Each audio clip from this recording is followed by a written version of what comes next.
Nós vamos prosseguir com o nosso seminário Diretrizes Seguras para desenvolver a autoconsciência. Vamos trabalhar agora o nosso 11º encontro, Autoconsciência e Sentido Existencial. O objetivo é refletir sobre a relação entre a virtude da autoconsciência e o sentido existencial.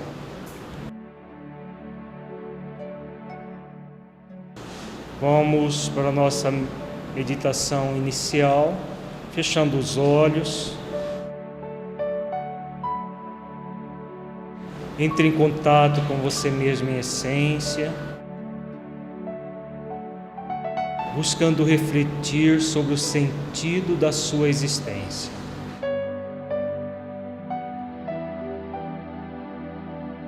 Você tem autoconsciência do sentido do seu existir?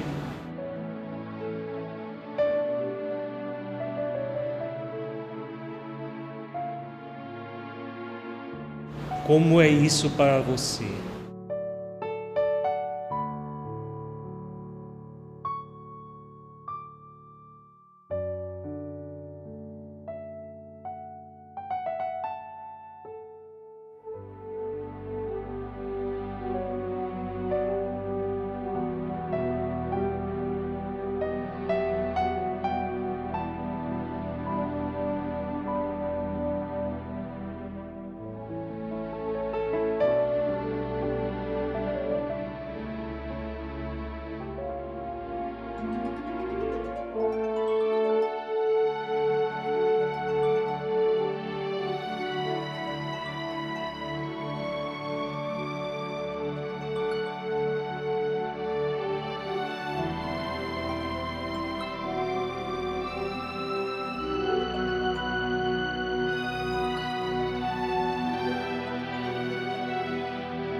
Lentamente vamos abrindo os olhos, voltando ao estado de vigília para as nossas reflexões.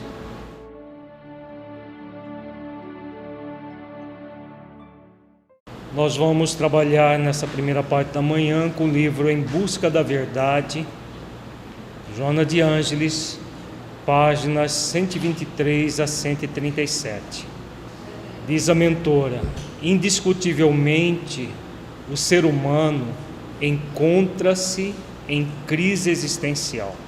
A falta de identificação entre o ego e o self produz a ausência de discernimento a respeito do existir e de como proceder, dando lugar à dominação da sombra, ignorada em todos os comportamentos.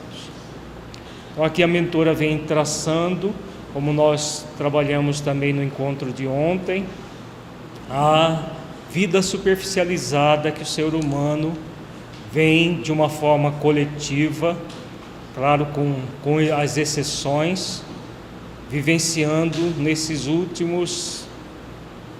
essas últimas décadas, na verdade, que a humanidade vem passando.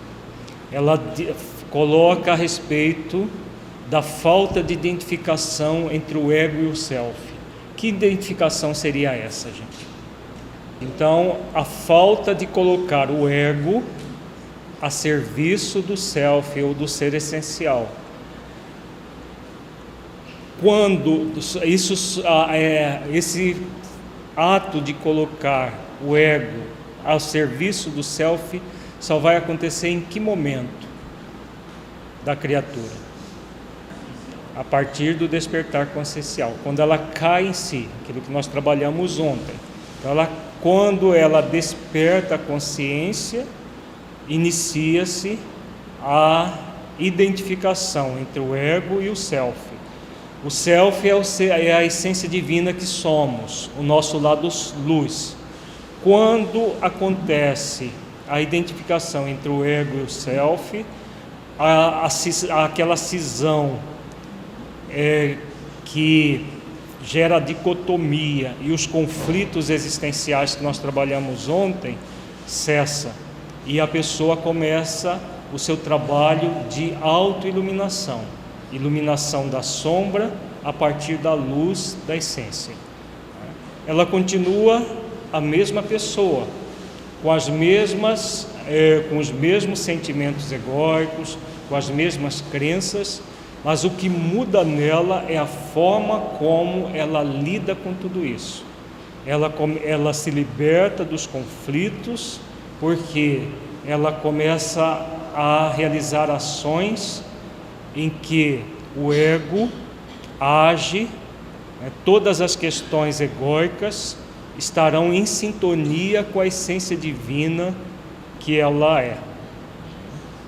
Então, essa é a grande crise que a humanidade passa de uma forma coletiva, com as exceções das pessoas que já despertaram, e que na humanidade de hoje é ainda uma pequena minoria. Por consequência, aumenta o número de infelizes e de infelicitadores com a sua patologia mal disfarçada. Então a infelicidade amplia cada vez mais, e os infelicitadores, aqueles que causam a infelicidade de si mesmo e do próximo, também se amplia. Não é por acaso que a depressão vem aumentando assustadoramente. A medicina nunca teve tantos recursos para tratar a depressão como nos dias de hoje. E, paradoxalmente, a depressão se amplia a ponto da Organização Mundial de Saúde lançar um alerta para os médicos prestarem muita atenção nos sintomas da depressão, que calcula-se que até 2020, 20% da população, aliás, 30% da população mundial estará em depressão. Então vamos calcular, hoje, se fosse hoje, 30% daria 2 bilhões e 100 milhões de pessoas em depressão. Por que há tanta depressão, fora outras doenças de caráter mental e emocional, ansiedade generalizada, transtorno do pânico, fobias, medos, as doenças psicóticas, todas elas vêm aumentando assustadoramente, até para os profissionais que lidam com isso, com a saúde mental. Não tem uma semana que nós não recebemos no nosso consultório pessoas com depressão. Casos novos, não são pessoas que já vêm em tratamento. Toda semana tem duas pessoas ou mais em depressão e outros problemas emocionais. Então, isso está acontecendo exatamente por causa dessa crise existencial. Quando o ser humano se afasta da essência divina que ele é, o resultado vai ser uma profunda infelicidade, um estado de depressivo que pode culminar na doença da depressão ou em outras doenças. E é importante, ontem a Odete perguntou, por que eu falei várias vezes da consciência anestesiada? Por quê? Muitas vezes, o que acontece? Existem as pessoas que estão na consciência de sono. Essas nem despertaram para essa realidade espiritual. Mas como nós estamos falando para um público de pessoas que pressupõem-se já despertaram, e quem busca seminários como esse, está no movimento espírita, que é uma religião de profunda autoconsciência, com certeza em algum momento já despertou. Mas o que acontece muito no nosso movimento, até por pressões obsessivas e tudo mais, é que muitas pessoas, depois de já terem despertado a sua consciência, dão uma anestesiada nela, para ela ficar dormindo por anestesia.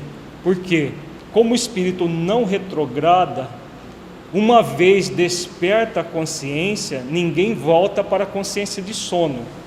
Mas nós podemos anestesiar a consciência e fazer adormecê-la de uma forma forçada, pelo mau uso do nosso livre-arbítrio. Porque o convite da vida é de ascensão. Se nós entramos no movimento, aí tem tudo aquilo que nós vimos ontem a respeito das distrações. As distrações que a vida está sempre nessa crise existencial coletiva. Essas distrações ampliam-se cada vez mais. Se nós não vigiarmos e orarmos o tempo inteiro, porque vivemos numa sociedade enlouquecida, como nos diz a mentora, se nós não vigiarmos o tempo inteiro para permanecermos lúcidos, daqui a pouco nós estamos roncando com anestesia da própria consciência, usando a metáfora do sono. Mas, claro, ninguém revolta para trás, ninguém retrograda, mas podemos estagnar num processo de entorpecimento da consciência. Então, esses alertas que a mentora Joana de Ângeles nos coloca para todos nós, sem exceção, porque quem está convivendo neste mundo em crise existencial está sujeito a, daqui a pouco, estar enveredando por caminhos que depois vai se lamentar profundamente. Então, o tempo todo em vigilância, trabalhando a sua intimidade, para não cair na tentação de enveredar pelo caminho do entorpecimento da consciência.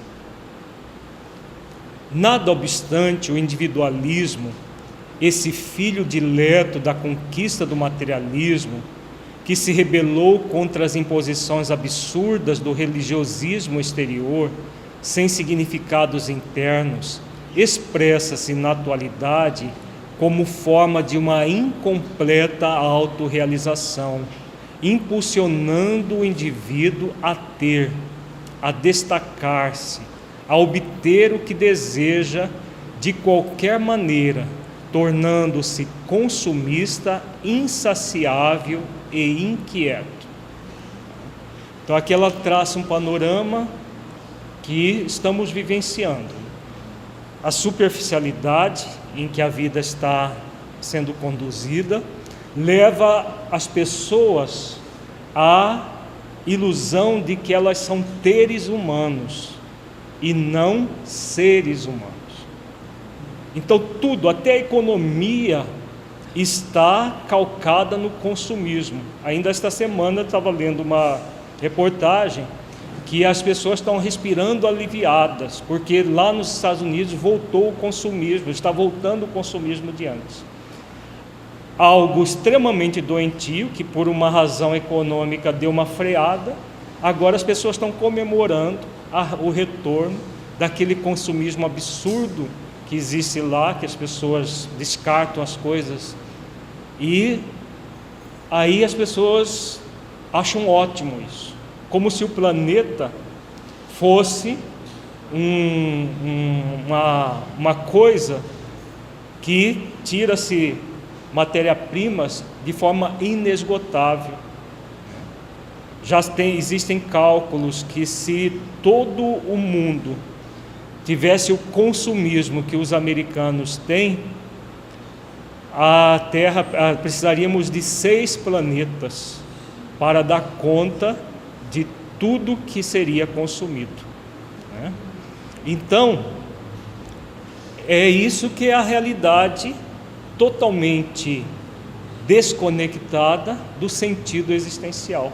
Como a mentora coloca, a pessoa se torna consumista, insaciável e inquieta. Por quê? As pessoas consomem para preencher um vazio, o vazio existencial. E consumir preenche vazio existencial? Tem gente que tem sapatos no guarda-roupa, não é só nos Estados Unidos, aqui no Brasil também, para 20 encarnações. Se ela fosse um polvo, né? Um polvo com 8 pés, 8 pares de pés, né? 16 pés. Se ela fosse um polvo, ainda levaria 20 encarnações para usar tudo. E a pessoa está consumindo, e consumindo, e consumindo. e se consumindo com aquilo que consome, né? Se consumindo cada vez mais nesse aspecto emocional do ser, né? E como a mentora diz, isso tudo vem dessa incompleta autorrealização. Então, o que importa é o ter, o que importa é parecer. As pessoas, eu recebi a Veja desta semana e tem uma reportagem que tem tudo a ver com o que nós comentamos ontem.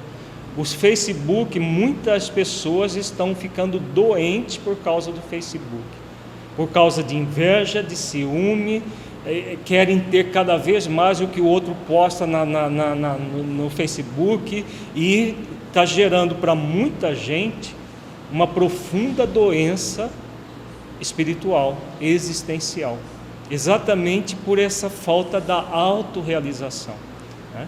É claro que a questão do Facebook é apenas um sintoma, não é o problema, né? É o sintoma, é a febre. Algo está acontecendo muito grave no ser humano, e esse algo é exatamente a falta do sentido existencial. O Romildo fala das religiões que também estão focadas no consumo. Exatamente é o que a mentora coloca aqui, o religiosismo exterior.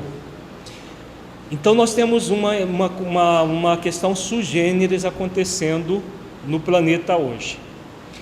De um lado temos as pessoas materialistas, completamente materialistas, focadas no ter, nas coisas, e que abominam o religioso, abominam o espiritual, porque já participaram de religiões exteriores e essas religiões não as completou, não gerou a autorrealização que elas buscavam. Elas saíram do extremo e foram para o outro. Saíram do extremo do religiosismo cego e foram para o extremo do ceticismo. Aí existe uma parte cada vez que aumenta mais também, das pessoas que buscam esse religiosismo puramente exterior, das igrejas que prometem coisas materiais. Os seus problemas acabaram, basta frequentar a religião não sei das quantas, que Deus vai lhe ajudar, você vai ter um carro 0 km na garagem, você vai viver numa mansão, você vai isso, você vai aquilo. Olha como é interessante, o mesmo materialismo daqui do ceticismo acontece aqui no religiosismo exterior, focado basicamente em questões materiais, né? Os seus problemas emocionais acabaram, basta tomar banho com sal bento do Mar Morto, que custa não sei quantos, e a pessoa paga, faz-se leilões de sal nas igrejas e de outras coisas mais, e as pessoas nesse religiosismo, como a mentora coloca, imposições absurdas do religiosismo exterior, né?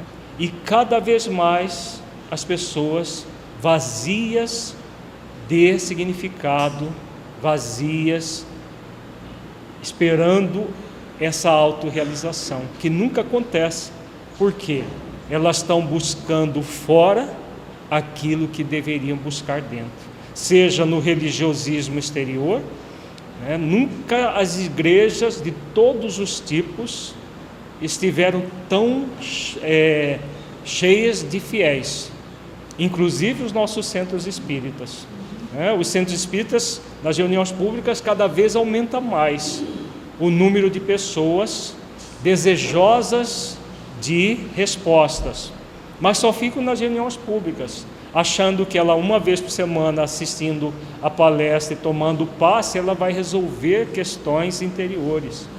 Você vai lá nos estudos mais profundos, o próprio trabalho do bem é uma minoria que busca tudo isso, né? E o que vai acontecendo? Essas questões paradoxais, há uma busca, mas nunca o encontro, exatamente porque se busca no lugar errado, né? Em face desse instalado pós-modernismo, À ciência atribuem-se valores e significados quase divinos, parecendo incorruptível e insuperável, ao tempo em que as referências pessoais nos relacionamentos que não se aprofundam, mantendo-se sempre na superficialidade, tornam as afeições descartáveis, como tudo quanto se compra na sede voraz de possuir. Então nós estamos percebendo que a mentora está elencando uma série de doenças existenciais da coletividade humana em nossos dias. Então, primeiro ela coloca a respeito da ciência. A ciência atribui-se valores e significados quase divinos. Então, a ciência hoje está substituindo a religião para muitas pessoas. O que a ciência falou, está falado. Como se a ciência não evoluísse e os cientistas evoluíssem ao longo do tempo. Existem coisas absurdas que os cientistas colocam, que são praticamente dogmáticas do ponto de vista, porque o dogma é aquilo que não se pode discutir, que não se pode contestar. Então existem preceitos que os cientistas colocam como verdades absolutas, que são dogmáticas, e as pessoas veem isso como a prova que é real. Daqui a pouco vem uma outra pesquisa e mostra que tudo aquilo que tinha se dito anteriormente era falso. Ainda ontem, antes de vir para cá, eu estava vendo o Globo Universidade, e esse programa é um programa muito bom que tem no sábado de manhã. E aí uma das pesquisas que estão fazendo é que quando o genoma humano, em 1992, foi decodificado, chegou-se à conclusão que somente entre 10% do cromossomo que era útil, porque os genes estavam localizados em apenas 10% dos cromossomos. Então alardeou-se que 90% do DNA era lixo. Isso ficou uma verdade incontestável em 1992. Hoje, uma pesquisa feita em 2012, 10 anos depois, aliás, 20 anos depois, o que mostra a realidade? Que aqueles 90% de DNA não tinha nada de lixo. Como que pode Deus criar alguma coisa que seja inútil, que seja lixo? Mas essa questão da ciência vem e dá a palavra, e as pessoas acreditam fielmente naquilo e passam a alardear como perfeita expressão da verdade. As pesquisas continuam e hoje se percebeu que aquele DNA que era lixo não é lixo nenhum, são ativadores e inibidores dos genes. O que comprova uma tese que a doutrina espírita coloca, que as doenças, mesmo as genéticas, elas são despertadas pela forma como o espírito se conduz frente à vida. Então, às vezes gêmeos idênticos, que têm o mesmo potencial genético, significa que eles têm as mesmas mutações, as mesmas, os pares de genes idênticos, e se tiver um gene para uma determinada doença, ele vai necessariamente, os dois vão ter. E as pesquisas mostram que não é bem assim. Às vezes um gêmeo tem e o outro não. A própria depressão, quando nós fizemos a nossa monografia do final de curso de psiquiatria, do curso de especialização, nós fizemos uma pesquisa sobre a depressão. E uma das pesquisas que nos chamou a atenção foi essa, que muitas vezes os gêmeos idênticos, que existe uma teoria que a depressão tem causa genética, essa teoria praticamente vai por terra, porque teoricamente se um gêmeo teve a depressão, o outro tem o mesmo gene, deveria ter. E as pesquisas demonstram que às vezes acontece de 30% só do outro gêmeo ter. 70% não tem. E por que não tem? Mesmo que existe realmente o potencial genético para a depressão e outras doenças, mas o que vai acontecer é o espírito. Se o espírito está saudável, ele não vai ativar os genes. Se o espírito está doente, ele ativa os genes. Então essa parte lixo não é lixo, são ativadores e inibidores. E com certeza, com as pesquisas ampliando, cada vez mais vai se chegar por via material no espírito imortal. A própria ciência vai se ampliando, porque se nós mergulharmos no passado e vermos a ciência do passado, as absurdidades que foram colocadas como verdades científicas, que eram verdades até que veio outro cientista e mostrou que tudo era falácia, é muito grande. Então, quando nós colocamos a ciência substituindo a religião de forma dogmática, nós vamos cair em erros muito graves, como a mentora coloca aqui, parecendo incorruptível e insuperável. Daqui a pouco tudo o que foi dito vai por terra e novas teorias surgem. Depois ela coloca aqui a respeito dos relacionamentos que não se aprofundam. As pessoas mantêm os relacionamentos superficiais, já comentamos bastante sobre isso ontem. Agora, da mesma forma que aquilo que se tem é descartável, até as afeições passam a ser descartáveis, consequência dessa superficialidade que tem se vivido nos últimos tempos. Então, tudo é descartável. A pessoa consome até a afetividade como se a afetividade não fosse algo do espírito para ser duradouro. É algo para ser descartado daqui a pouco. As coisas que se compram daqui a pouco são descartadas e substituídas por mais coisas. E assim a pessoa vai indo nesse vazio existencial.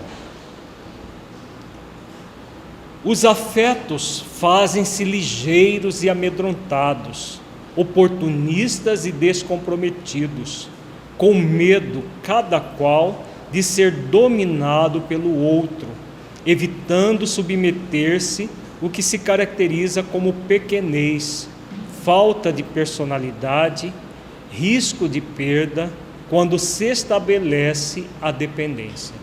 Então, por que os afetos são descartáveis? Porque as pessoas buscam o outro já com medo de perder. É muito interessante, né? A pessoa busca a relação já achando que daqui a pouco vai ser descartada e o parceiro vai buscar outra pessoa. E a pessoa já entra superficial na relação para não sofrer as frustrações e decepções de se aprofundar na relação e daqui a pouco ser descartado. Por isso que hoje, com raras exceções, as pessoas não namoram, elas ficam. Então fica um hoje, outro amanhã e essas relações vão ficando superficializadas porque existe o medo de aprofundar e daqui a pouco ser trocado por outro, por outra. E como diz a mentora, como pequenez, isso se caracteriza como pequenez e falta de personalidade. Em todas as relações, as afetivas a dois, na amizade também, em todas as relações as pessoas ficam na superficialidade, com medo de sofrer decepções. No livro Amigos para Sempre, há uma carta que existe entre Ivone Pereira e Divaldo Franco, em que ela o trata com muito afeto. No livro que está sendo publicado, está no prelo, Dias Felizes, tem uma mensagem do mentor Honório chamado Amizade Interexistencial. É muito linda essa mensagem, que ele fala da amizade que perdura várias existências. Essas são as amizades profundas, são os afetos que tocam profundamente o coração. Então, nessa mensagem, né, o mentor coloca dessa amizade interexistencial, significando elos profundos que de uma encarnação para a outra, a amizade vai se estreitando, vai se aumentando. Isso só vai acontecer se a pessoa estiver no movimento de realmente preenchimento no nível existencial, de sentido existencial profundo. Aí as amizades, elas são muito duradouras, para toda encarnação e para a próxima e próxima, e assim vai cada vez aumentando mais, né? A tremenda confusão entre a afetividade e interesse sexual, entre amor e compensações sentimentais, é responsável pelo desinteresse da convivência fraternal saudável, destituída de interesses subalternos, deixando-se a sombra dominar todos os espaços do ego, ao tempo em que não se abrem as possibilidades psicológicas do self para a realidade. Então, por que acontece essa superficialidade? A mentora coloca aqui nesse parágrafo. Na relação afetiva, a própria afetividade é confundida com interesse sexual. Então, se está aproximando de mim é porque quer sexo comigo. Então a pessoa e muitas vezes é realmente isso, exatamente pela superficialidade das relações.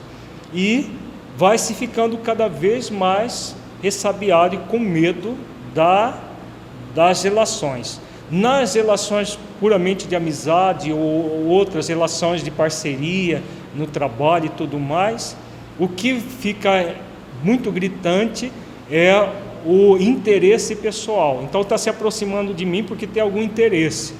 Então as pessoas vão se armando umas contra as outras, né? Por quê? Por causa da própria, isso acontece muito mesmo. E aquela pessoa que já foi ferida no seu afeto, que já foi passada para trás numa relação, que ela se entregou para a relação e depois o outro a usou, descartou, seja na questão sexual, seja simplesmente no interesse pessoal para obter qualquer coisa, ela vai ficando com medo do próprio relacionamento e vai se aprofundando nesse estado que impede a convivência fraternal saudável. A pessoa bloqueia todo e qualquer aprofundamento da relação com medo do que o outro pode produzir para ela. Então vejamos que é um cenário extremamente triste, extremamente depressor, né? Depressivo, porque as pessoas ou elas se fecham. Por que o mundo virtual também tem aumentado muito? As relações virtuais. Porque são superficiais em si mesmas, né? Se eu nem tenho contato, se ele me passar a perna virtualmente, daqui a pouco eu descarto, já busco outra pessoa, né? Não tive contato, então a intensidade da frustração não vai ser tão grande, né? E aí o que acontece? A sombra vai dominando todos os espaços do ego, ao tempo que não se abre as possibilidades psicológicas do self para a realidade, né? Então as pessoas vão se tornando cada vez mais egóicas e o resultado é depressão, é ansiedade, é transtorno do pânico. As fobias sociais têm ampliado assim, as pessoas com medo de gente com medo de gente, né? As pessoas têm medo de abrir a boca e falar alguma bobagem, de contato, chegam num ambiente, tem medo do que podem falar dela, do que vão pensar dela se ela falar alguma bobagem. Então as pessoas têm medo até de viver, de contactar com outras pessoas. Não, o suicídio já é consequência disso tudo, né? Num mundo que não tem sentido e as pessoas materialistas, então se a minha vida não tem sentido, eu vou me matar. É o pensamento daqueles que entram nesse imediatismo. As artes que sempre têm expressado o estágio evolutivo, político, comportamental da sociedade nesses dias conturbados, são agressivas e destituídas em muitas áreas de propostas elevadas de beleza, expressando apenas os conflitos, as aspirações doentias, a revolta e o desânimo dos seus portadores. Então a superficialidade ela chega até no nível das artes. Se a gente for ver as músicas de hoje, são absurdas, são músicas descartáveis, sem sentido nenhum. O que importa é o ai ai ai, nhinhinhi, pacapá e fica. São onomatopeias que se criam e colocam um ritmozinho e as pessoas saem balançando o esqueleto, como se diz, e isso é arte, né? Então, destituídas de beleza praticamente para um consumismo descartável. As pessoas, os criadores da música já sabem que elas são descartáveis, elas já atingem o auge, vai lá no pico e daqui a pouco ninguém lembra mais delas.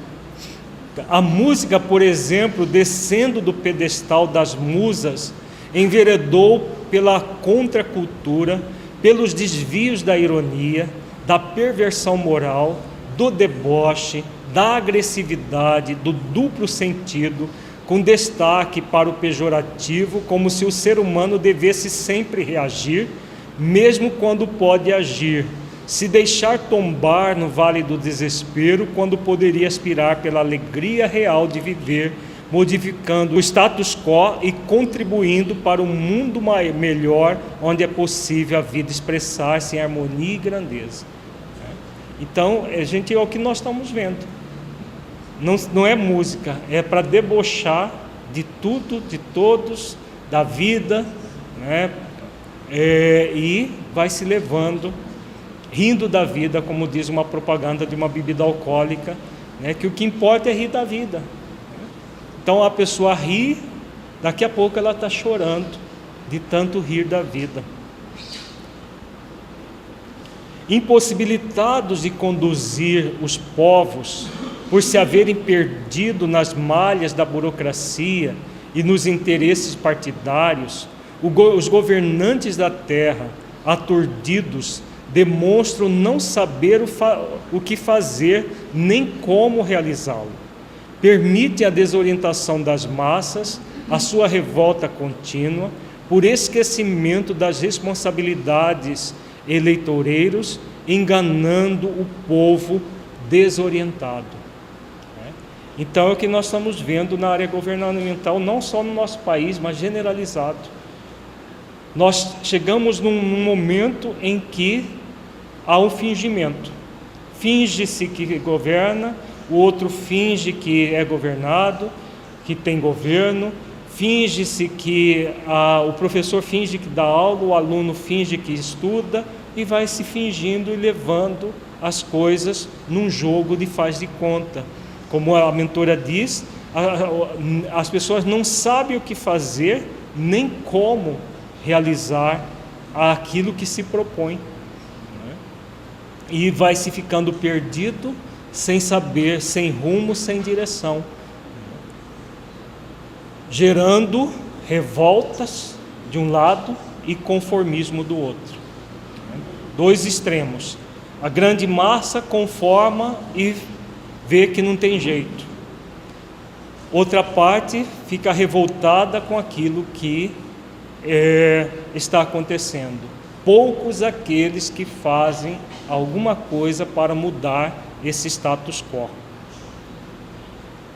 Surgem então revoltas, revoluções, amolentamento do caráter e perda da moral, como reações em cadeia, cada vez mais violentas e ameaçadoras, porque os limites das ordens e do respeito foram superados pela não fronteira da rebeldia. Então, há uma tendência do ser humano ou na passividade ou na reatividade, como nós acabamos de comentar. Na passividade, a pessoa se conforma, amolenta o caráter, a perda da moral e ela fica quieta ali. Na reatividade, vai acontecendo as revoltas, as revoluções, a pessoa tenta se insurgir contra tudo que está aí. Como diz a mentora, tudo isso por causa da rebeldia e de um processo que, mesmo que a rebeldia não aconteça fora, ela vai acontecer dentro da criatura, né? E perturbando a criatura na própria vida dela. Os esportes, que sempre constituíram oportunidades excelentes para catarses coletivas, competições saudáveis, alegrias e entusiasmo coletivo, transformaram-se em fontes mafiosas de domínio e de conquistas financeiras, construindo deuses frágeis que logo tombam no pedestal, tornando-se campo de batalha pelas torcidas ferozes que se digladiam com frequência em sucessivos espetáculos deprimentes que culminam com a morte de alguns dos seus fanáticos. Então aqui ela traça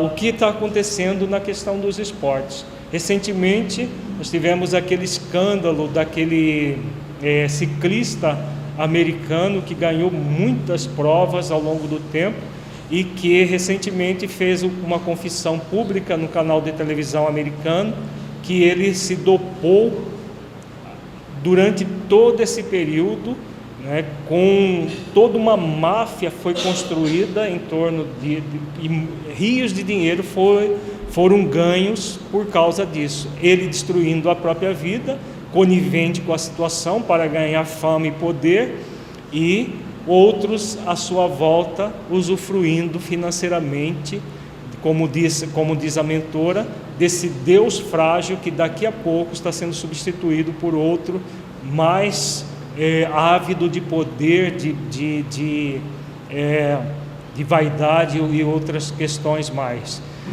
Nos esportes coletivos, o que acontece? Cada jogo que tem hoje, principalmente nos grandes centros, São Paulo, Rio de Janeiro, a morte de 1, 2 ou mais torcedores. As torcidas saem dos estádios e vão se digladiar nas praças, nas estações de metrô, chegam até a morte, como ela diz, de alguns dos seus fanáticos. Uma torcida contra outra, às vezes a mesma torcida, do mesmo time, que são rivais uma das outras. Então, tudo isso que é uma loucura coletiva, como nós vimos no texto de ontem, tomando conta da sociedade. Como diz a mentora, antigamente os esportes eram usados para as catarses coletivas, tinham uma dignidade. De algum tempo para cá, até nessa área está se perdendo toda a dignidade humana. É claro, com as exceções óbvias. Catarse é quando você, por exemplo, no estádio de futebol, vai lá, grita, coloca muita tensão que fica represada dentro da pessoa, é liberada naquele momento. Então, antigamente, essas catarses coletivas eram saudáveis, as pessoas iam, torciam, saíam de lá tranquilas. Agora, elas vão armadas, já combinando que vão se degladiar fora, aquilo praticamente passa a ser um jogo de fanatismo, exatamente pela loucura coletiva que tem acontecido. A competição saudável é quando a pessoa busca se superar, busca se esforçar para ser melhor, mas nunca com o objetivo, como é hoje, de estar na mídia, de ganhar milhões com isso. O que favorece a questão do doping e de todas as questões escusas, porque muita gente hoje busca os esportes para ficar famoso. Antigamente as profissões invejadas eram médico, advogado, juiz, essas profissões. Hoje é top model as mulheres e jogador de futebol para os homens. né? Porque são poucos aqueles que vão lá para o topo, né? Mas todo mundo quer ir para o topo, como se fosse para todos e para todas. Mas por quê? Por causa dessa superficialidade e que a humanidade vem vivendo hoje em dia. E aí passa essa questão saudável, vai sendo colocada em segundo plano para imperar as questões puramente egóicas da vida. A questão dos gladiadores da atualidade, né? Na época de Roma tinha os gladiadores que se lutavam, e agora é muito interessante, tem muito a ver com o que a mentora coloca. Essas lutas que há pouco tempo atrás ninguém falava nelas, agora tem de todo jeito, e as lutas são milionárias, os lutadores se tornam ídolos dos jovens que querem ser sarados, entre aspas, como eles são, e querem lá esbofetear o outro até ficar rico e gerando toda uma série de doenças emocionais e espirituais muito graves da sociedade. Será que tudo isso não é por causa da comunicação online, da mídia e tudo mais? Sim, é por causa do pacote completo. É o que nós vimos ontem. As distrações, a mídia fomenta tudo isso. Por quê? Porque vende. Existem consumidores disso tudo. Por que esses esportes são milionários? Porque as empresas investem em patrocínio e esse patrocínio retorna sob a forma do consumismo. Então basta o fulano de tal famoso falar que tal produto é maravilhoso, que as pessoas correm como se fosse abelha no açúcar, né? Então, sem reflexão sobre se aquilo é necessário para mim, se aquilo realmente é bom mesmo, né? Será que é bom?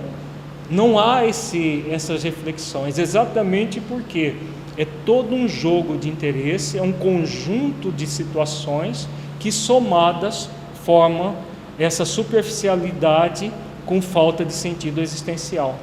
E que muitos espíritos que estavam nas dimensões, tanto umbralinas quanto nas trevas, estão reencarnando e formando todo esse status quo do planeta em nossos dias. E que é importante que nós não vejamos tudo isso de uma maneira crítica, mas reflexiva, no sentido de buscarmos qual é a parte que nos cabe nisso tudo. Exatamente a proposta da mentora, né? Joana de Ângeles não vem trazendo isso tudo para que nós fiquemos também de uma maneira superficial criticando os outros, mas o que nós podemos fazer no nível individual e coletivo. No nível individual, vigiarmos-nos para não entrar na tentação do superficialismo, porque como nós ainda somos espíritos num processo de evolução, se nós não cuidarmos, daqui a pouco nós estamos como a massa. Nós estamos fazendo tudo que igual aos outros, simplesmente de uma forma, porque tudo isso é um processo auto-hipnótico. Como nós vimos no texto da mentora ontem, isso tudo faz parte do progresso da Terra, da evolução do planeta, e é aquele momento que a humanidade chega até o fundo do poço. Agora, se nós não vigiarmos do ponto de vista individual, daqui a pouco nós estamos mergulhando para o fundo do poço junto com a grande massa. Por isso, muito cuidado para que nós não entorpeçamos as nossas consciências. Aquilo que a gente comentou no início desta parte do seminário. No nível coletivo, o que nós somos convidados? Divulgar a doutrina espírita com a sua proposta profunda de todas as maneiras possíveis, a começar da nossa própria transformação interior. Esse é o grande compromisso consciencial que os mentores do projeto Espiritizar, principalmente Honório, têm nos colocado. Chegamos na fase da transformação moral. Ao mesmo tempo que todo esse superficialismo existe, todas essas questões estão aí flagrantes, para a sociedade, é o momento de nós nos aprofundarmos em nós mesmos, individual e coletivamente. Então, primeiro passo, trabalhe conosco para não ser mais um nesse superficialismo. Isso do ponto de vista individual, do ponto de vista da nossa família. Por exemplo, aqui temos muitos jovens que daqui a pouco vão estar educando seus filhos. Então, sabendo disso tudo, já podem começar desde o início a trabalhar os seus filhos para não serem mais um alienado no mundo. Do ponto de vista do Centro Espírita, das federativas, de todo o nosso trabalho, o que podemos fazer?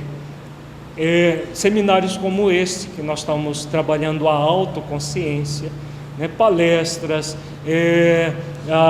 jornais, livros e tudo mais que fazem convida o ser humano ao aprofundamento. Esse é o nosso compromisso coletivo, a partir do trabalho conosco, auxiliar outras pessoas que se acercam do movimento espírita, ou mesmo fora dele, que são simpatizantes, que reflitam sobre essa postura verdadeiramente cristã e possam pairar acima dessa superficialidade.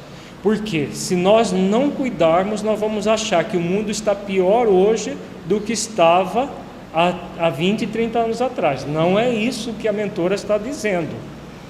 É que toda aquela podridão que estava oculta está vindo à tona. Aquilo que estava oculto nas regiões inferiores está vindo para a crosta em dois aspectos. Dos espíritos que estão reencarnando como última oportunidade para permanecer no planeta, e de outros que também desencarnados vêm e fomentam isso tudo. Ao mesmo tempo, um trabalho muito intenso está sendo feito para que tudo isso que aconteça.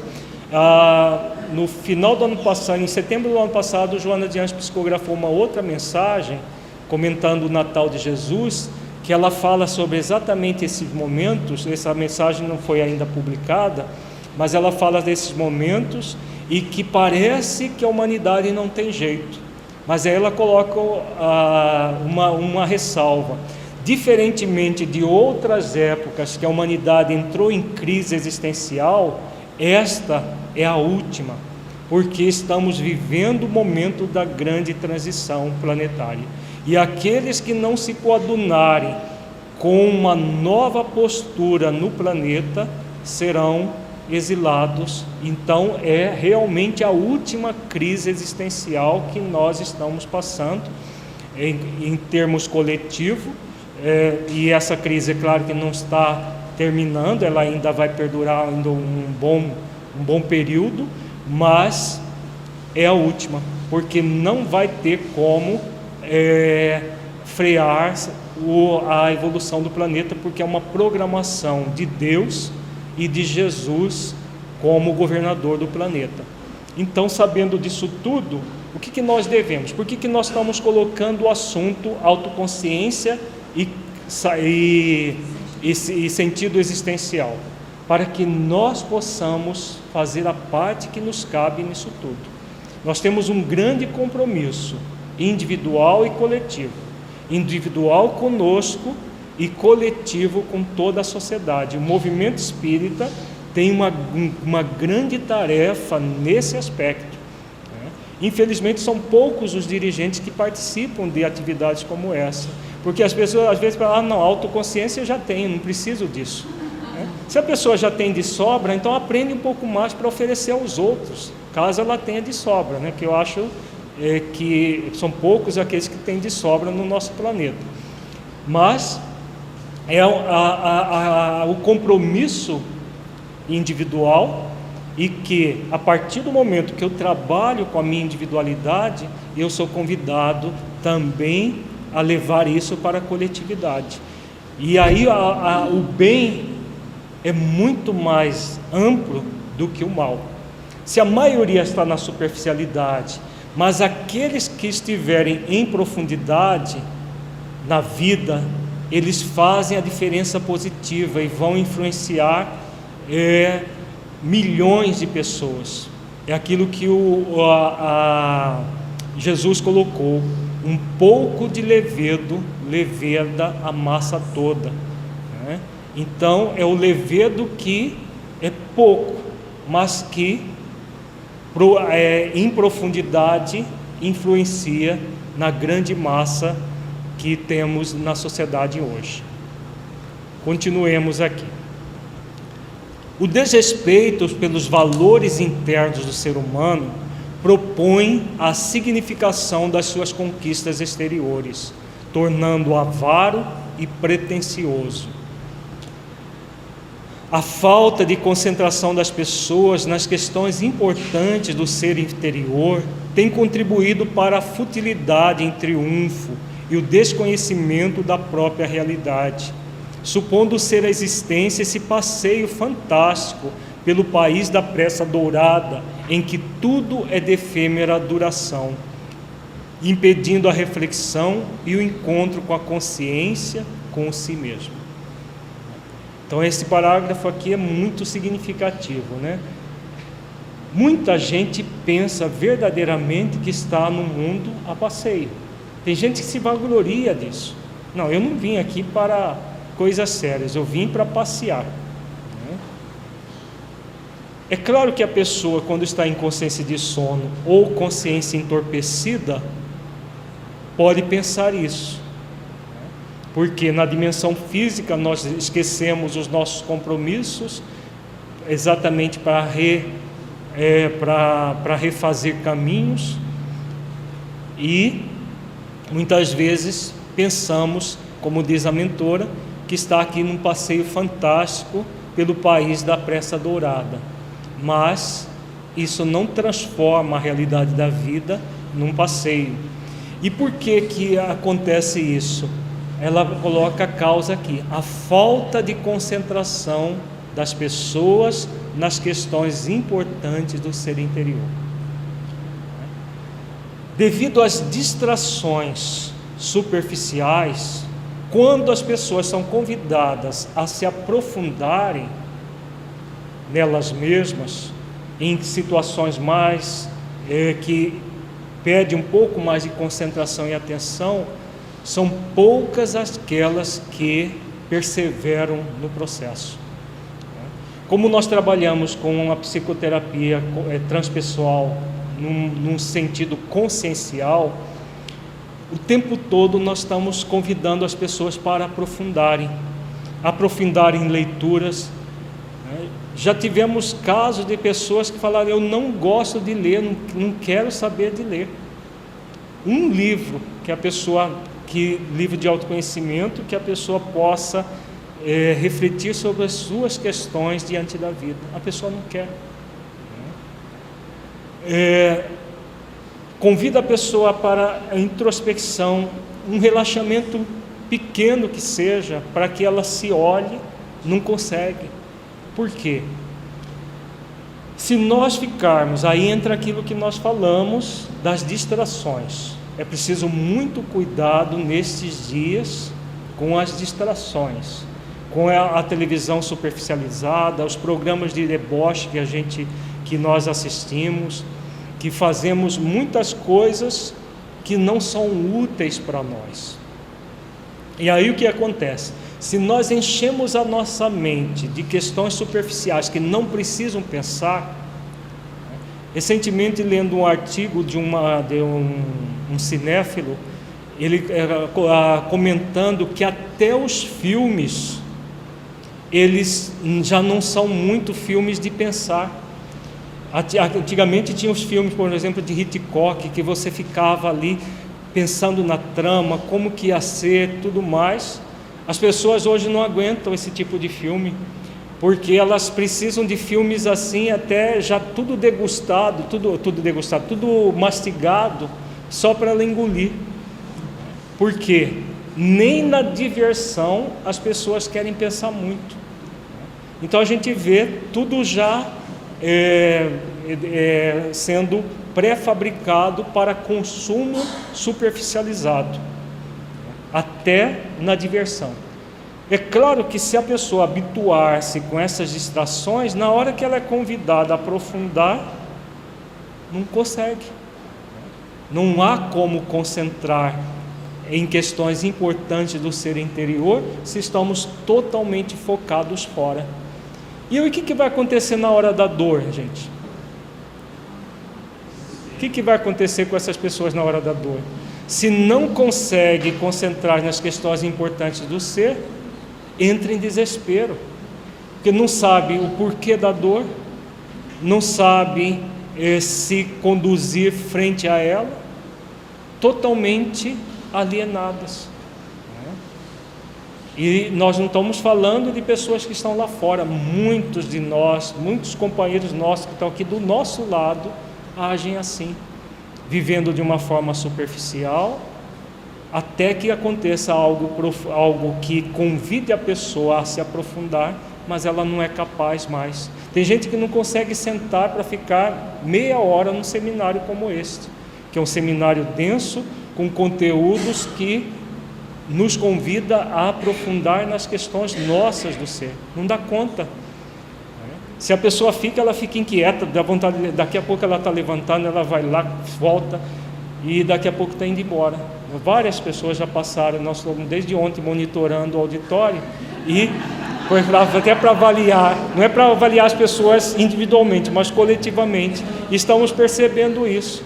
Algumas não dão conta de ficar meia hora sentadas, daqui a pouco elas já estão inquietas, procurando alguma coisa para fazer, ou com um aparelhinho na mão para poder estar presente. Não estou falando daquelas que estão anotando, né? É aquela inquietude, porque isso é uma questão individual, né? Se a pessoa se sente inquieta quando ela é convidada a se concentrar nas questões importantes do ser, é preciso que ela se avalie. O que eu quero para a minha vida? O que eu quero para a minha vida? Eu quero viver de uma forma superficial até que a dor e o sofrimento me toquem profundamente e eu tenha que me aprofundar na marra? Será que é isso que nós queremos? Com certeza ninguém sem consciência quer isso para a sua vida, mas a maioria, por passividade, exatamente isso que vai obter. Ele lembra do que no Transição Planetária, Filomeno fala que é uma estratégia da sombra fomentar tudo isso que nós estamos comentando, exatamente, porque nós estamos em dois mundos, o mundo dos encarnados e o mundo dos desencarnados, que as influências não cessam. Por isso, muita vigilância deve estar presente na nossa vida. Vigie e ora para não cair em tentação, porque daqui a pouco nós estamos anestesiando a nossa consciência para fazer de conta que as coisas não são bem assim. A questão que o problema não é da tecnologia, mas da falta da educação intelecto-moral para se lidar com a tecnologia. É exatamente isso. E esse é o grande compromisso da doutrina espírita, porque a doutrina espírita é a doutrina exatamente do avanço intelecto-moral, porque não é possível ser espírita de fato sem o uso do intelecto, da fé raciocinada e reflexiva. Ao mesmo tempo, nós somos convidados a moralizar o sentimento, trabalhar em função do desenvolvimento das virtudes. Então, essa junção de intelecto e de moralidade vai levar o ser humano a se aprofundar nas questões importantes do ser. Ao se aprofundar nessas questões importantes do ser no nível individual, nós somos convidados no movimento espírita a levar isso para o máximo de pessoas possíveis, sabendo que a evolução é individual e intransferível. Então, cabe a nós divulgar, cabe a nós falar sobre o assunto, cabe a nós trabalhar isso intensamente em nós e na coletividade dos nossos centros espíritas. Essa sombra teimosa consegue separá-las do eu divino, que existe no íntimo e de que se constitui, sendo necessário transmutar esse material inferior num processo alquímico emocional para realmente encontrar o significado existencial. Então aqui ela coloca da teimosia da sombra, né? É importante a gente refletir que a sombra não é uma entidade à parte, é a nossa teimosia que valoriza a sombra em detrimento do eu divino, gerando cada vez mais a fissão entre o ego e a própria essência divina que a pessoa é. Com essa percepção, descobre-se que os conflitos, as aflições em torno das posses e o medo de perdê-las são fenômenos pessoais, interiores da própria insegurança, levando a transtornos de comportamento e a distúrbios orgânicos repetitivos. É o que nós já comentamos, né? Tudo isso são sintomas que vão desaguar nas doenças graves no nível emocional e no nível físico. Além das doenças de caráter mental e emocional estarem aumentando, também as doenças degenerativas ligadas à mente estão aumentando. Doenças degenerativas como o mal de Alzheimer aumenta cada vez mais. Por quê? Exatamente por causa dessa falta de aprofundamento no ser interior. Se o espírito não se aprofunda nele mesmo, ele não alimenta o cérebro com vibrações adequadas. Ao contrário, alimenta o cérebro só com lixo. E aí, se nós alimentamos o nosso cérebro só com lixo, daqui a pouco ele está se degenerando, juntamente com a mente que degenera junto. Então, por isso que ela coloca aqui transtornos de comportamento e distúrbios orgânicos repetitivos que vão acontecer devido a isso. Se a pessoa que desenvolve o Alzheimer, na próxima encarnação, ela vai permanecer nesse processo, depende dela. Por quê? O Alzheimer, ele é caracterizado espiritualmente falando, por um movimento ligado à culpa e à punição, em que a pessoa bombardeia o seu cérebro para esquecer. E aí ela esquece, não apenas daquilo que motivou a culpa, ela esquece de tudo, até do nome dela, muitas vezes. Então, se o espírito não modificar essa questão, ele repete na próxima existência, porque não é uma doença propriamente do cérebro. O cérebro apenas responde à doença do espírito. A legítima psicoterapia objetiva conduzir ao redescobrimento da sua realidade, da sua origem espiritual, da sua finalidade existencial, do seu futuro imortal, que se lhe transforma em alicerce de segurança para as lutas contínuas, evitando a projeção dos seus conflitos nos outros, assumindo a culpa e a liberando-a do inconsciente em que jaz, produzindo sombra e pesar. Então, a legítima psicoterapia, que legítima psicoterapia? É aquela que vai ao nível do espírito.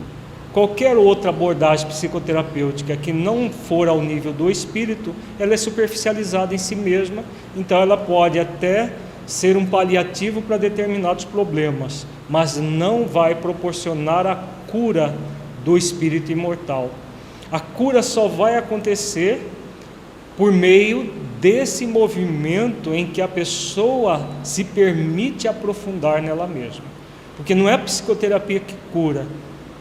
Mesmo as psicoterapias de caráter consciencial, como é a transpessoal que nós fazemos, não é ela que cura, é a pessoa que se cura com a ajuda da psicoterapia. Se a pessoa não se dispuser a mergulhar nas causas interiores do seu problema, e aqui a mentora coloca a culpa como realmente essa causa que gera uma série de transtornos, ela aprofunda na sombra e não sai dela enquanto não resolver essa questão.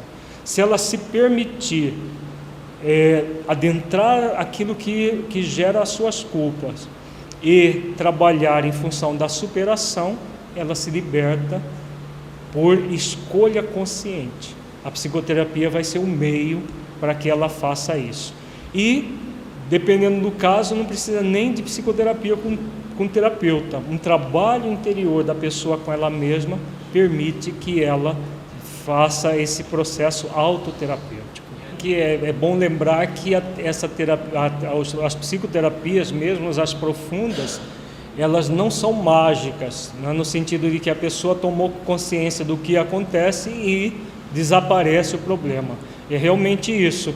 É um processo em que ela toma primeiro o conhecimento do que lhe acontece e, a partir desse conhecimento, ela vai transformar gradualmente, de uma forma lenta, gradativa e suave, tudo aquilo que ela conheceu a partir das técnicas terapêuticas. Quando Jesus enunciou que é necessário tomar a sua cruz e segui-lo, ele propôs a conquista da autoconsciência, a definição para assumir as próprias responsabilidades, ao invés de permanecer divagando em torno de como encontrar o melhor processo para o equilíbrio, que não se expressa em formas exteriores ou mediante as fugas de transferência de responsabilidades, ou para os prazeres que se extinguem, por mais que se prolonguem. Então aqui a mentora lembra de Jesus, que disse, né, quem quiser seguir após mim, renuncie a si mesmo, tome a sua cruz e siga-me. O que significa isso tudo? É renunciar ao ego que trazemos, no sentido de não alimentá-lo mais, mas trazer o ego a serviço do ser essencial, como nós trabalhamos no ano passado, na parábola do discernimento, em que nós só colocamos o ego a serviço do ser essencial para segui-lo. E o que é seguir Jesus? Qual é o significado de seguir Jesus? Não é entrar numa idolatria do Mestre, é nos tornarmos aprendizes do Mestre. Jesus é o nosso grande Mestre, é o modelo e guia para toda a humanidade. Nós somos convidados a nos tornarmos aprendizes dele para poder segui-lo. E isso só vai acontecer a partir da conquista da autoconsciência, como nos diz a mentora. Conscientes de nós mesmos, como aprendizes num processo de evolução, nós escolhemos, eu quero isto para a minha vida, ser um verdadeiro cristão. E aí fazemos esforços a existência inteira para conquistar para ampliar cada vez mais essa condição, tornando Jesus realmente o nosso modelo e guia. Esse é o nosso grande compromisso consciencial. Todos nós, quando alcançamos o reino nominal, diz o Espírito Emmanuel no livro Caminho, Verdade e Vida, nós fomos entregues para Jesus, para que Ele nos conduza a Deus. Por isso que Ele disse, eu sou o caminho, a verdade e a vida. Ninguém vai ao Pai senão por mim. Então nós fomos entregues a Ele. Nós somos dele. E no livro que vai sair, no Dias Felizes, também o Honório coloca uma mensagem, aliança imperecível, que ele fala exatamente a mesma coisa, que nós somos condicionados a Jesus para sempre. Nós estamos na vida dele para sempre. Mesmo quando nós nos tornarmos espíritos crísticos, nós estaremos numa aliança imperecível com Jesus para sempre. Então isso vai, essa consciência, né? Porque mesmo aqueles que ainda estão em consciência de sono, estão no mesmo rol de sendo convidados a ser aprendizes de Jesus.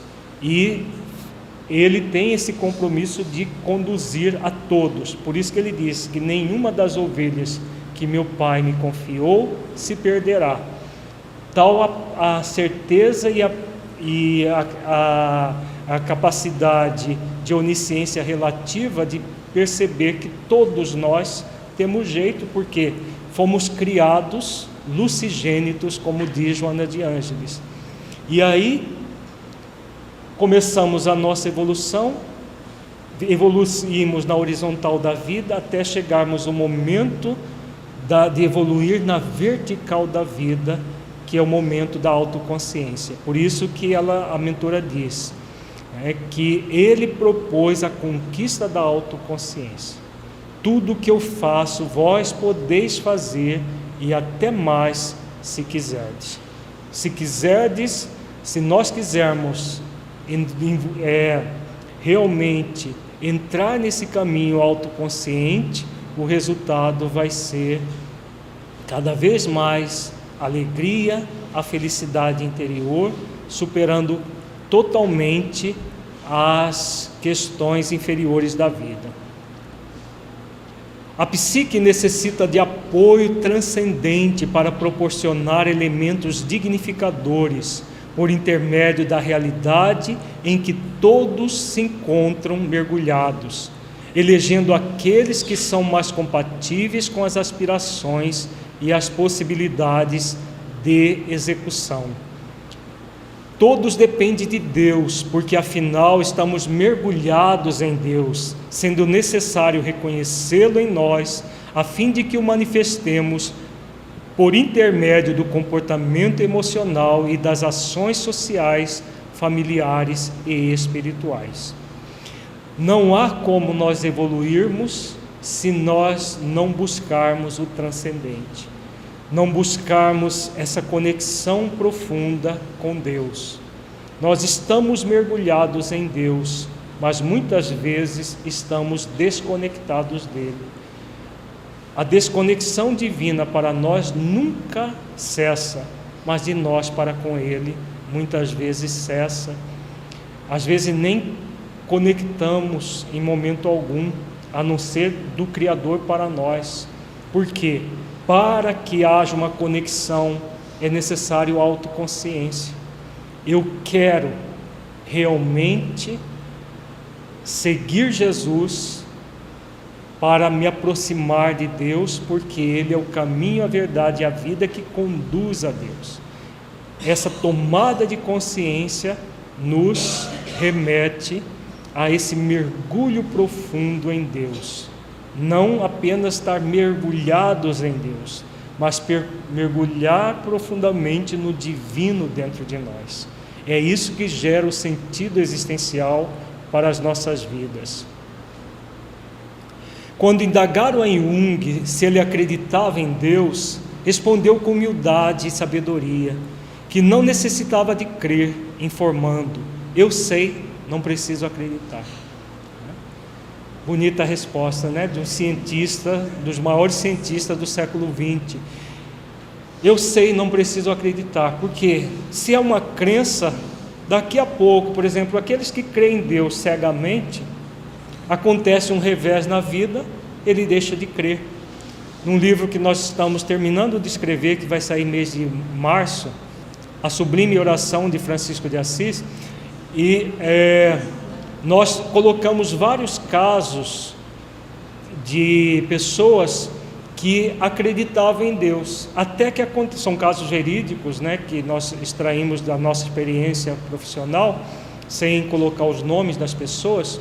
Elas acreditavam em Deus até que aconteceu um fato muito grave nas suas vidas. Estou me lembrando aqui de um senhor que acreditava, era temente a Deus segundo ele, até que seu pai foi assassinado.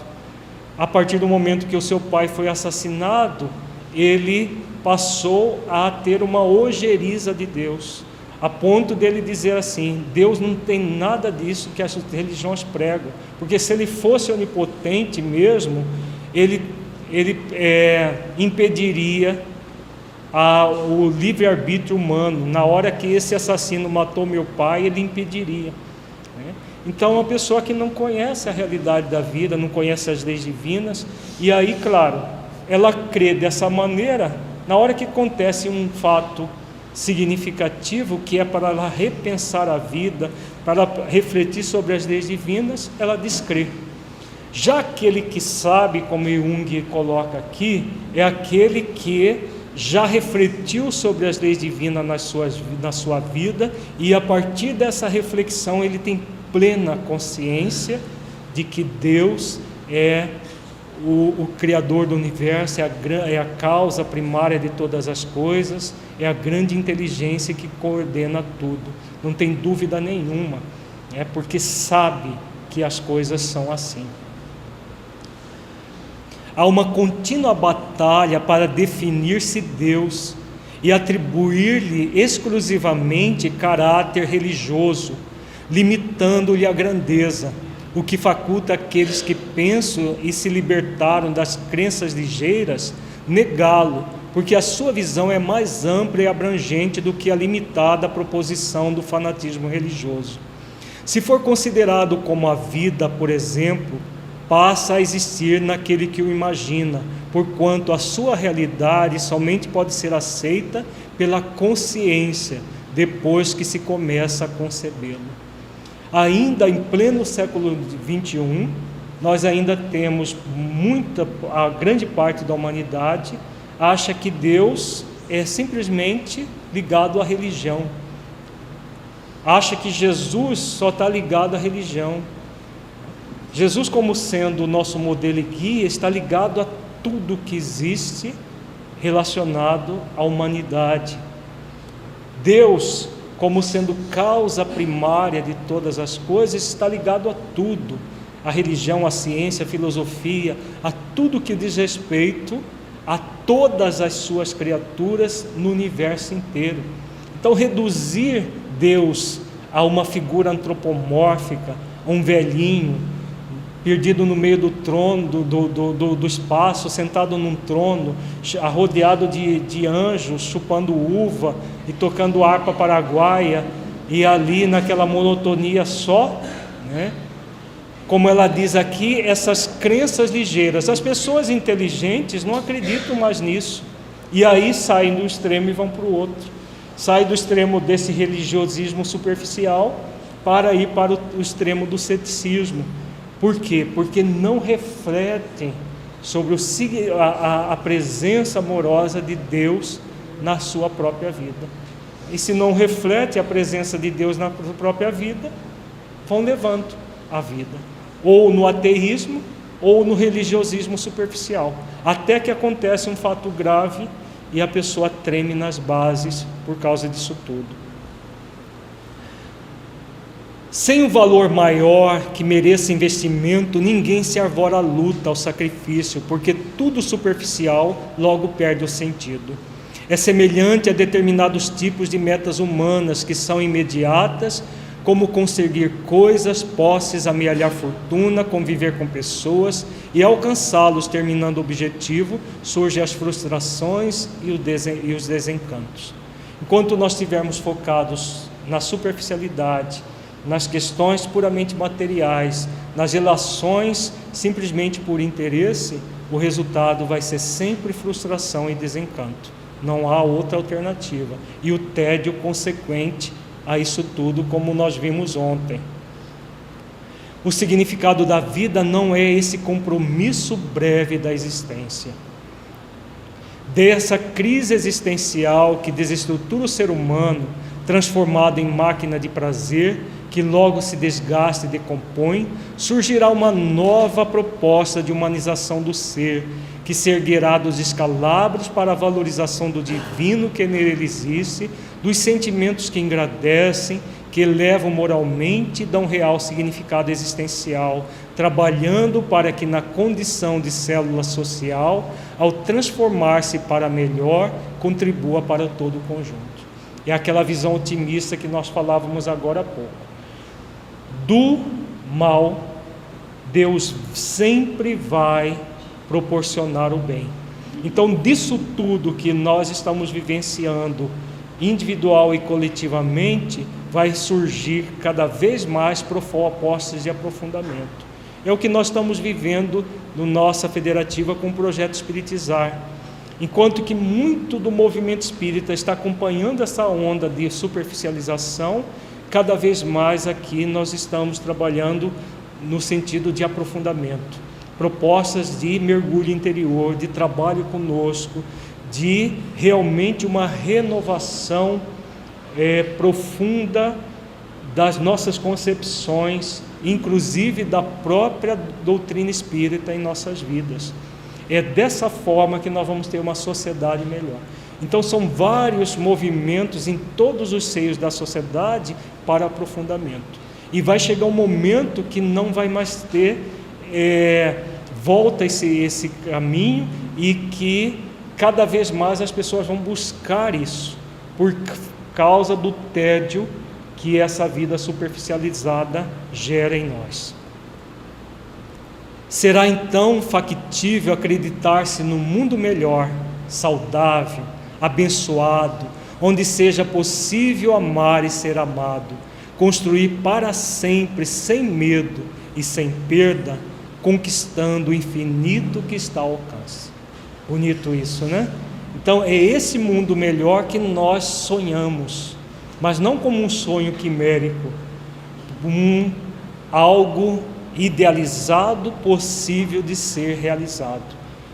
A começar de cada um de nós, transformando o seu mundo em algo melhor, daqui a pouco nós teremos toda essa onda de superficialidade vai cessar em todas as áreas do conhecimento humano, nas ciências, na filosofia, na religião, e nós vamos cada vez mais para o âmago do ser, onde é possível amar e ser amado, construindo sem medo esse mundo melhor que todos nós queremos.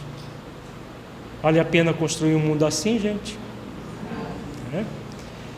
A alegria e a felicidade de já viver esse mundo dentro de nós é possível aqui e agora. Basta que nós façamos os esforços. E daqui a pouco toda a coletividade vai estar nessa mesma sintonia. Vamos para a nossa avaliação reflexiva.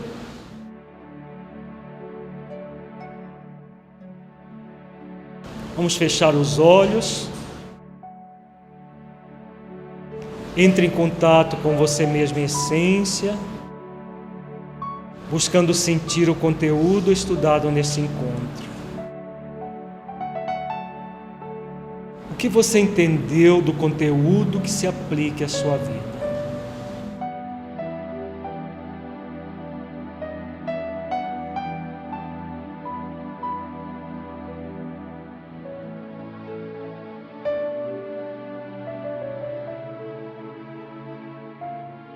O conteúdo estudado mudou a forma como você avalia o sentido da sua existência num movimento de maior autoconsciência? Caso positivo, que mudança foi essa?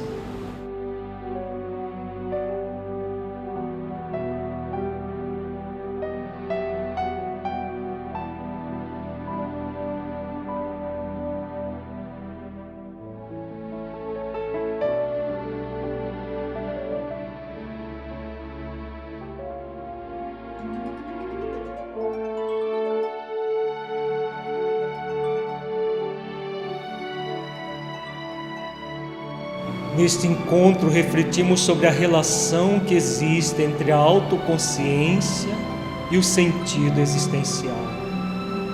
Que esforço você está disposto ou disposta a realizar para desenvolver uma atitude autoconsciente, transformando a sua existência em algo pleno de sentido?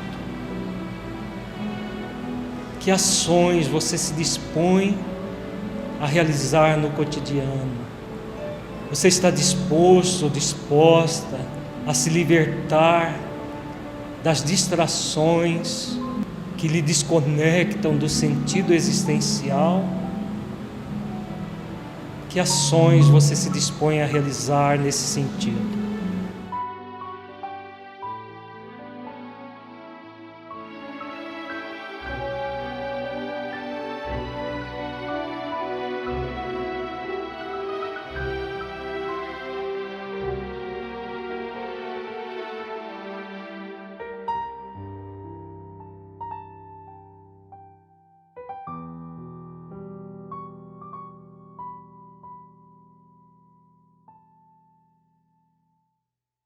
Como você sente a sua vida aplicando as reflexões analisadas neste encontro para se tornar uma pessoa mais autoconsciente, totalmente liberta da superficialidade existente atualmente, trabalhando para dar mais sentido à sua vida?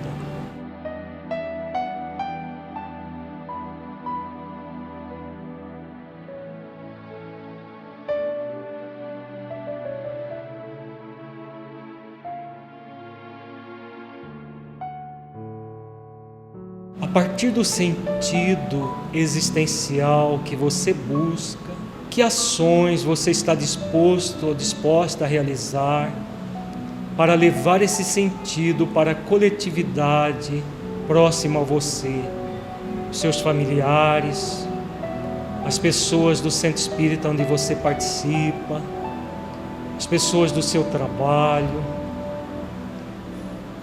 enfim, todas as pessoas com quem você convive mais de perto. Que ações você se dispõe a realizar para auxiliá-las nessa busca autoconsciente?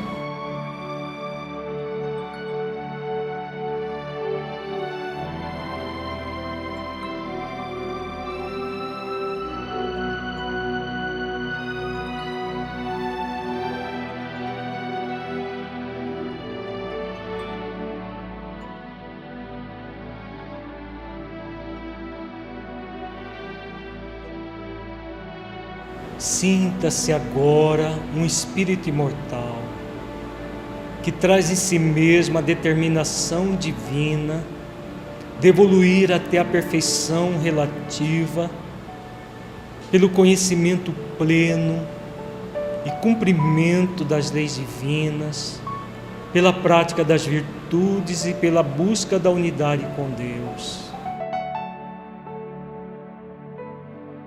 Mergulhe profundamente nessa verdade espiritual.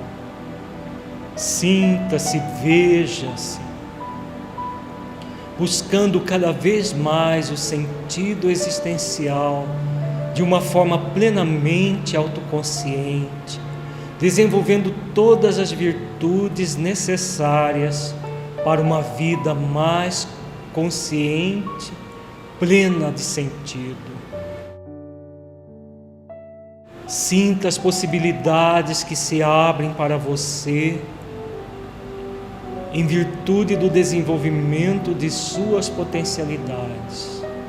Você é um espírito imortal, criado para a felicidade, para o amor, para o bem, para o bom, para o belo.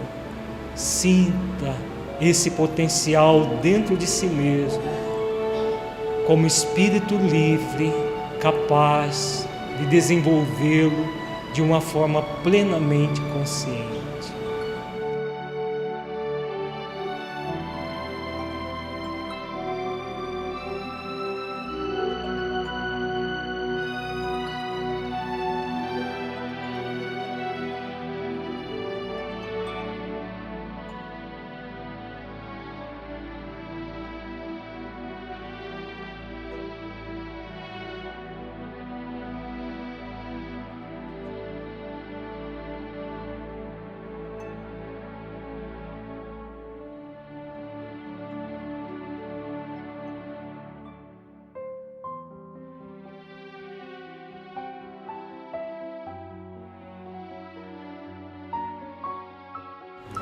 Agora lentamente vamos retornando ao estado de vigília, trazendo fixada na mente e no coração estas reflexões.